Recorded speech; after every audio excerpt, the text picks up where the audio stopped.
జగన్మోహన్ రెడ్డి సంవత్సరాల కాలంలో ఎక్కడా ప్రజల్లో లేడు, ప్రజా సమస్యల మీద ఎక్కడ అట్లా అసెంబ్లీకి రాలేదు, బయట కూడా మాట్లాడినటువంటి పరిస్థితులు.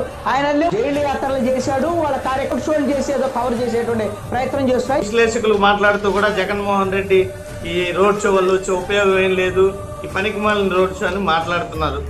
చంద్రబాబు నాయుడు గారు ఒక కార్యక్రమాన్ని చేశారు. ఈ కార్యక్రమానికి రోడ్లో జాతీయ రహదారిలో ఆటోలు ఎక్కి 11 కిలోమీటర్లు ప్రయాణించుకొని సభకు వచ్చారు. అధికారంలో ఉన్న నాయకులు రోడ్ షోలు చేసుకుంటే ఎక్కడ ప్రమాదం జరగకుండా చూస్తారు పోలీసులు.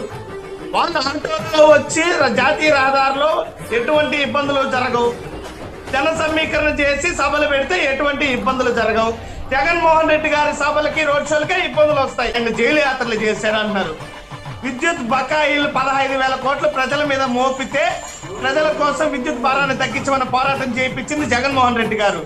రైతులు ఈరోజు అరటి రైతులు, నిమ్మ రైతులు, మామిడి రైతులు, అదేవిధంగా టమోటా రైతులు, ఉల్లి రైతులు ఇబ్బందులు పడుతుంటే రైతుల పక్షాన పోరాటం చేయించింది జగన్మోహన్ రెడ్డి గారు.